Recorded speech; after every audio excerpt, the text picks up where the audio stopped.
Hello Cap, welcome to your April reading. This is for Capricorn, Sun, Moon, Rising and Venus. Please make sure you check all your placements to get a clear picture of what's going on for you at this time. As always, this is a general reading. It may or may not resonate for all of you. Please take the bits that do resonate and leave the rest behind for somebody else. A little disclaimer, it is 6 a.m. and I don't usually record so early, but I was up early, so I thought I'm gonna, get a jump start on my day. And my dogs don't like that too much. They're not used to me being in the reading room so early in the morning, so they're just kind of rebelling and scratching and at the door and whining. So if you hear any of that noise, I am really sorry, but they're just not happy about it. All right. Oh, lovely. This is one of my favorite cards in this deck, and it does not show up often. Happy, happy. Beautiful first card to get. Nice. Okay. Let's get you a Moonology. Go for it. Beautiful. New moon in Aries. We have a new moon in Aries happening on the 1st of April. You hear the scratching? Can't be helped. But yeah, 1st of April may be a great time to start something new that you've been waiting to begin. All right, let's get you. Oh no, he's whining. There's nothing I can do about it. If I let them into the reading room, there's going to be destruction and mayhem. All right, getting you a star code. Sagittarius. I just did Sagittarius' reading before you. Expand. All right, number 9. Quite interesting. Okay, I don't need to explain this card. I feel like it's going to be a beautiful month for you, and your reading may come and bite me in the ass, but still, I feel like you're going to overcome whatever it is that you've been wanting to overcome, and you will be happy. The egg represents a new life, and we have just hit the spring or the vernal equinox, which begins the new year for me. So I'm not just for me, it is a new astrological year for the world. So I feel like set the right intentions and you will be rewarded. And new moon in Aries, go for it. I feel like you have the passion and the drive to do this now, because like I said, it is a new astrological year, and we're starting off with Aries season, which is the first sign of the zodiac. It is the go-getter of the zodiac, and it is a cardinal fire sign, so which begins the wheel. So I feel like it's a brand new journey for some. And why I'm saying that is because we have Sagittarius expand. Now, some of you may be on the Sagittarius Capricorn cusp, or you may be dealing with the Sagittarius even, but Sagittarius rules the 9th house. And the 9th house talks about exploration, expansion, higher learning, philosophy, and all those beautiful things, and most importantly, travel. With COVID restrictions lifting, I feel like a lot of you may be wanting to expand your horizons, and some of you may be even wanting to expand your businesses. Some of you may be wanting to expand your families. And I feel like whatever intentions you're setting right now are the right ones. And on the new moon, on the 1st of April, I hope you're seeing this before that, because I'm recording pretty early. But I feel like make sure you are manifesting correctly on that day, because it's a very, very powerful new moon, being the first new moon of the new astrological year. So whatever expansion is coming about for you, this is very Jupiterian energy for me, and I think it's going to be a very lucky time. Wow, I have done how many 9 readings before you, Cap, and they've all been a little but this is a beautiful start. I like it. Whoa, right off the bat. Okay, that wanted to pop out. The cards really want to talk. We have the Knight of Cups, we have the 4 of Wands, and we have the 9 of Wands. Nines, 2 nines together. You may be seeing 999 a lot. Explosive energy. We have the Queen of Pentacles, we have the Lovers. My goodness, how beautiful. And the 8 of Wands. Oh, I get it. Fantastic reading so far, if you're here for love particularly. Okay, let me skim over these real quick before I pull your clarifiers. The Knight of Cups is somebody who has a lot of love in their heart. This could be you, this could be somebody you're dealing with. And this is a love reading. I mean, come on, we have the Lovers, we have the Knight of Cups, we have the Four of Wands. You can't make this up. I feel like somebody around you holds a lot of love in their heart for you, and vice versa. And I feel like this is a beautiful soulmate connection. The Lovers doesn't show up just for anybody. It shows up when there is a very strong bond in your midst. And there is an offer that could be coming in, or an offer that you want to make. All right, plain and simple. With the Four of Wands and the Queen of Pentacles, the Four of Wands is a card of commitment. It is a card of reaching that level of emotional satisfaction that makes you want to celebrate, that makes you happy, right? And the Queen of Pentacles is beautiful in this deck. You see herbs hanging on top, and you see a shield at the bottom. And the Queen of Pentacles is somebody who wants to nurture as well as protect. She's holding a baby in her arms. Now, this baby could literally be a baby who you're trying to protect and love. It could be very well a relationship. It could personify your relationship, and it could also personify your inner child. I feel like whatever commitment this is, there is a very nurturing and caring aura around it. I can't help but notice the two babies here. You may be younger than your person, and they may be very mothering towards you, or vice versa. Take it how it resonates. And there may actually be kids involved. But I feel like they make you happy, and you make them happy. I'm seeing no buts here. No buts yet.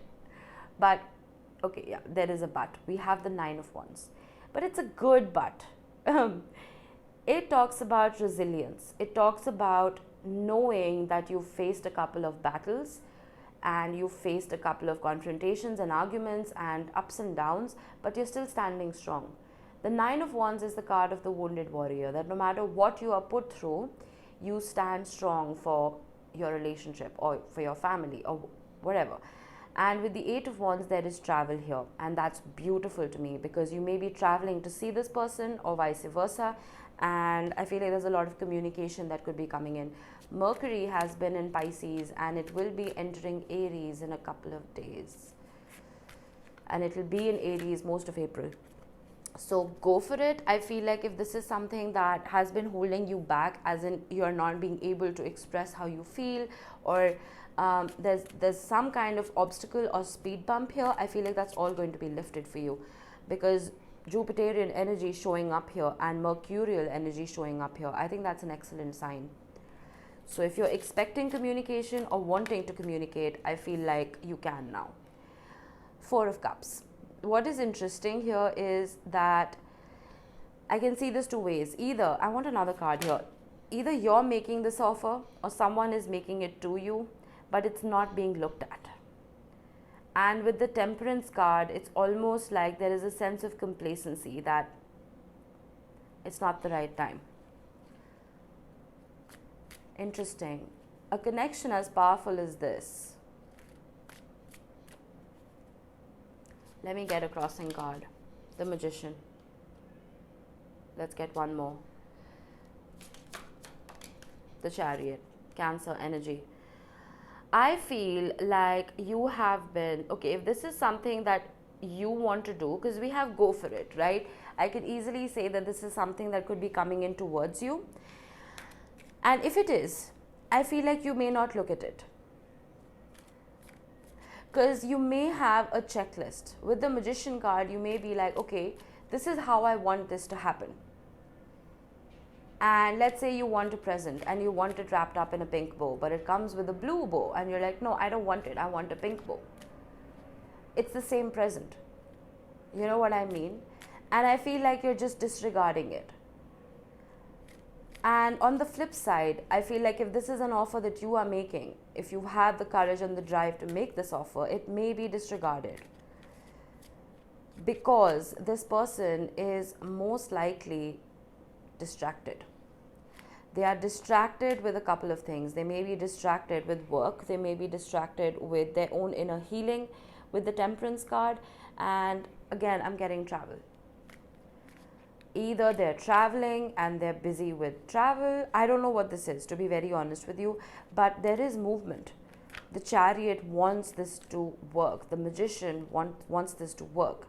But with the Four of Cups and the Temperance card, there's almost an invisible roadblock. The Ace of Cups, I told you there's love here. There is a new beginning. There is a new offer that could be coming in, or you could be putting forward. I see this happening in April. I don't think it's going to happen exactly how you want it to happen, you know. But I would accept it, because with so much love, with the Knight of Cups, the Lovers, and the Ace of Cups here, I feel like this can be magical. The Ten of Swords. There was an ending. A very painful ending. And you became very guarded. You were protecting your inner child. Every sword in the Ten of Swords is, the Death card. My goodness, there was definitely an ending here. Every sword in the Ten of Swords represents a thought, an idea, or some kind of information that keeps rotating in your head over and over and over again. And you don't need 10 swords to kill a man, Capricorn. You need one, right? It's something that's been overdone. It's a pattern that just probably kept on repeating, and it finally had to come to an end. And I think it did. Because the Death card here is transformation. I'm going to get one more card on top of this. The Wheel of Fortune. Smack dab in the middle of your reading. Things are changing. Because, okay, I say this very often. Whenever you're dealing with a soul connection, with a soul tie, there is an invisible string that is attaching your soul and the other person's soul. And that string is energy, right? It can get tangled and caught up, and it'll never break, because energy can never be destroyed. So I feel like you may have tried to walk away, and your person may have tried to walk away, but it's almost like with the Death card, there wasn't a death of it, there was a transformation of it, or there will be. Because energy can be changed. It can be, like, let's say, from lovers to friends, or friends to lovers. That's what I'm getting here. A soul tie, a soul bond can never be broken, as hard as you try. So the Wheel of Fortune is coming in here to change the dynamic. It is possible that you may begin afresh, but like I said, with the pink bow and the blue bow, things may kick off a little differently than you anticipated. But I feel like this connection is too strong for you to completely walk away from each other. They make you happy. I mean, come on. We have two cards. We have the Nine of Swords. There has been a lot of anxiety here. And I think there's been anxiety from your end and your person's end to communicate. The Three of Cups, but you want to. The Three of Cups is a card of reconciliation, about spending time with the people you love, and wining and dining and just having a good time. But the Nine of Wands again is staring at me. It's almost like you've both put walls up. The Sagittarius card here wants you to expand into this, wants you to grow into this, and not be worried about what color the bow is. There is a gift coming in. Whether this is you putting forward a gift to your person or vice versa, I feel like this is a beautiful connection. The Two of Wands, should I, shouldn't I, should I, shouldn't I? Look at this. She's put herself in a cage and she's envious of the birds around her. Isn't that a ridiculous image? That's what you're doing to yourself. And maybe that's what your person is doing to themselves as well. You're both putting yourselves in cages when there could be a very simple solution to all of this. The Emperor, pride. There could be pride involved. Who's going to reach out first? That's what I'm getting. This is such a generic tarot reading, but I can't help it. I can't ignore what's on the table. This is Aries energy. I'm going to get, that's too many. I'm going to just get one more card here. Strength. Okay, I need more, sorry. Could even be dealing with a Leo.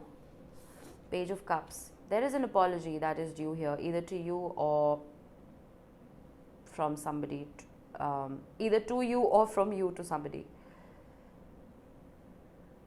And I feel like you're gathering the courage to do so, or they are. Again, you see what I mean? It's starting off small, because I feel like both of you can't deny this connection. So there's always going to be that effort that's going to be put in. You can't deny this connection, the Six of Cups. This is a soulmate connection.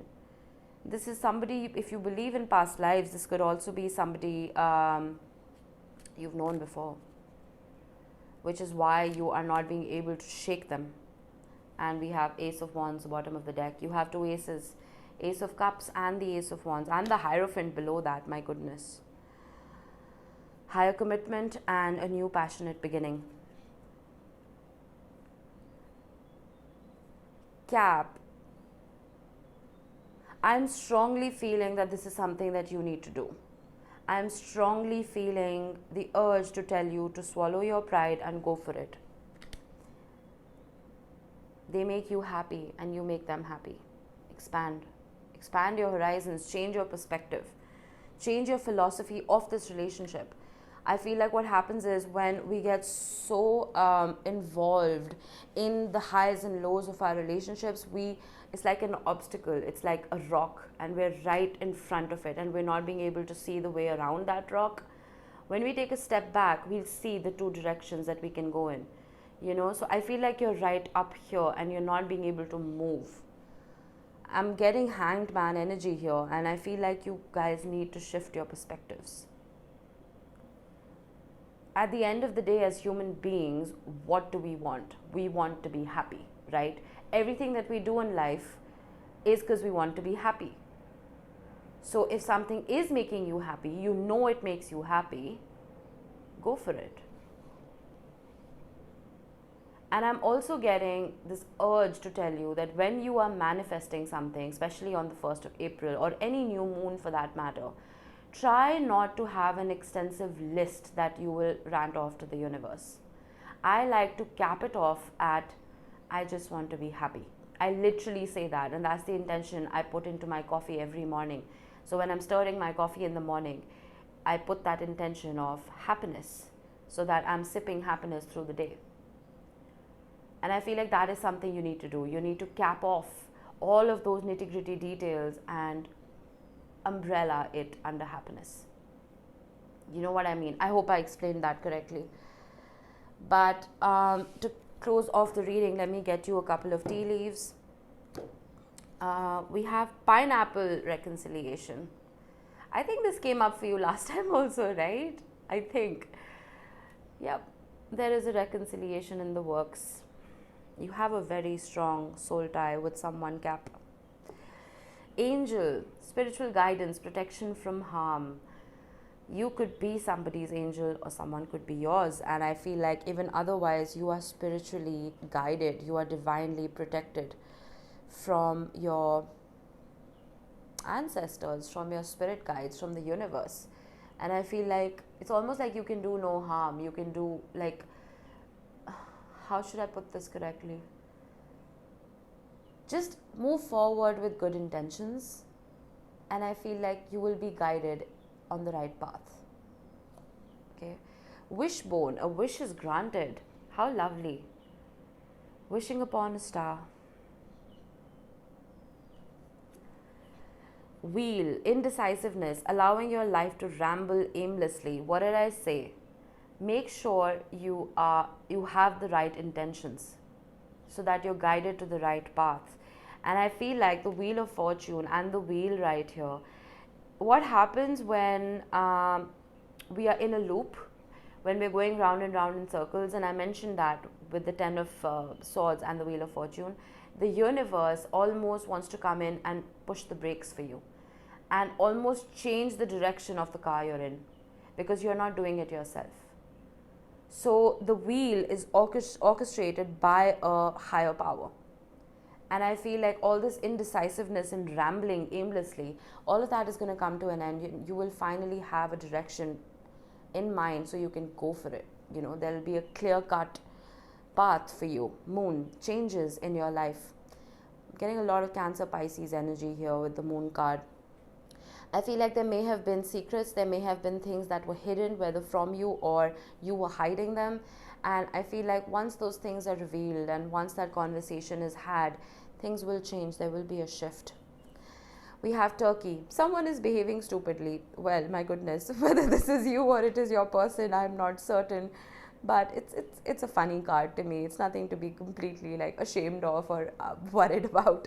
But I feel like with something so deep, our ego and pride can get in the way, Cap. And I feel like we need to function more from the heart when it comes to matters of the love, when it comes to matters of love. And we have Jug, light-hearted, carefree time. You remember with the Three of Cups, I said that you will be meeting this person and having a good time and just laughing and, you know, being carefree. I see that coming about for you. And I feel like some travel is necessary to make that happen. Nice reading. Beautiful reading. I really liked it. I really enjoyed doing this for you. All right. I hope this helped you guys, and I hope you enjoy April. I will see you in the next one. Bye-bye.